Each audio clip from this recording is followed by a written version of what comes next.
Schools ens ha donat una nova oportunitat per trobar-nos els docents, per donar-nos una mica d'eines per ser el motor del canvi. Venir a l'Open Space suposa obrir mirades, compartir experiències. He vingut a aprendre.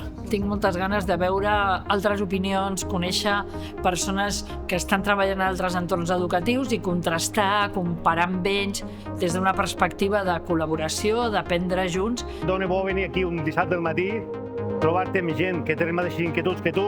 D'entendre que estem en un moment molt crític y que está cambiando muchas cosas. Ellos viven en una sociedad que es digital y no estamos preparándoles para ello.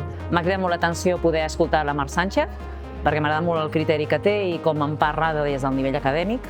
Eso se puede hacer sin tecnología porque hay una parte que es de sentido común, de pensamiento computacional desenchufado, un montón de cuestiones de ese tipo, pero en algún momento también necesitamos incorporar esas herramientas dentro del proceso educativo para que sepan cómo manejarse con ellas. Un Open Space és un esdeveniment en format d'esconferència. S'entén la idea? Compartir els neguits que hi ha sobre aquest tema, opinions diferents que et fan, com a mínim, pensar. veure també com altres persones que treballen amb això resolen aquests dubtes. Tornar a reafirmar si realment el que estic fent és el correcte o no. Temps per pensar, temps per dialogar, temps per compartir significats sobre la nostra pràctica educativa. I entre tots i totes farcirem de contingut i de reflexió el dia d'avui.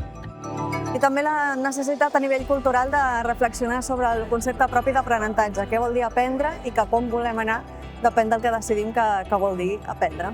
Ha sigut molt potent perquè he conegut moltes persones diferents, de diferents àmbits, moltes relacions.